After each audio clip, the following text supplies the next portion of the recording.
Welcome back to the Xolo Books YouTube channel. I got another exciting and awesome recommendation for you all. Today, I'll be talking about the Latinx Poetry Project. Let's get to it.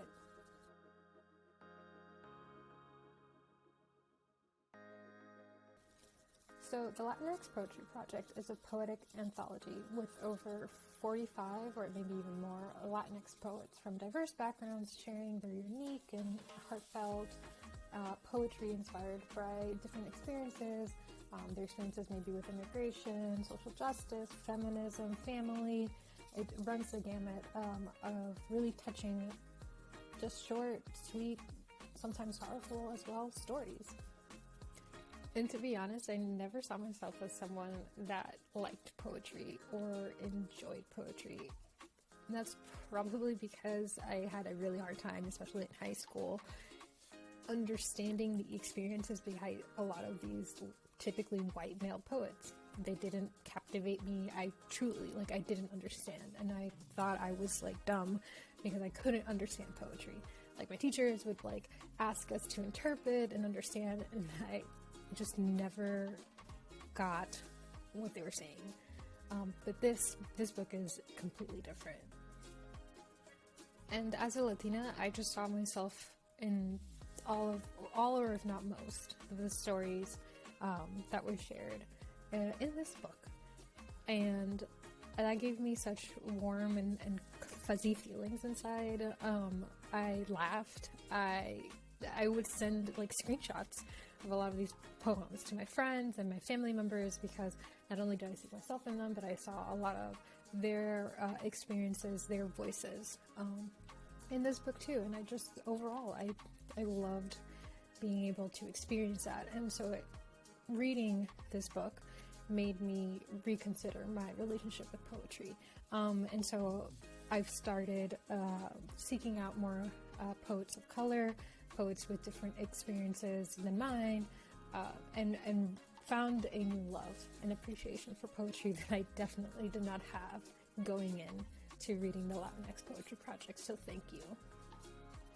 In addition to this newfound appreciation for poetry, the Latinx Poetry Project also allowed me to easily connect and find a lot of these Latinx poets who are sharing their art, via social media, and that's really important because there are a lot of great and fantastic artists there that, you all might not know, I might not know, and this book was a really great way because at the beginning of every single poem, which included the name of the poet, so I could very quickly try to search them on Instagram, on Twitter, if I really vibed with them, if I really liked them, and I wanted to see what more of their work was. So it was also a great way for me to connect to new artists that I would have never been exposed to naturally.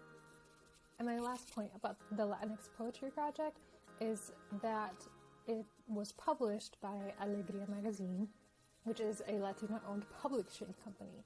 And those words that I just said are very, very uncommon. Most publishing companies are these behemoth, monolithic companies that are run by white men and don't include a lot of diversity. And this one, Alegria Publishing, which was founded by Davina Ferreira, a badass, awesome, super sweet, super fantastic Latina. She dedicates her magazine, her publishing magazine, to promoting exactly what the Latinx Poetry Project embodies, which is the experiences, the voices, the art of the Latinx community. And she's also published a bunch of other books that I highly recommend you check out. And in addition to the Latinx Poetry Project, she recently published the Black and Latinx Poetry Project. So it's the same concept as the first one, but this one is more inclusive of the Afro-Latino, Afro-Latinx voices that maybe weren't as apparent in the first iteration. So really check it out. Thank you again for watching this video. Please check out the other Xolo book recommendations that we have. Always visit xolobooks.com for the books that I mentioned and that I talk about in these videos. And again, thank you so much for watching. Please subscribe to our channel, and we'll see you next time.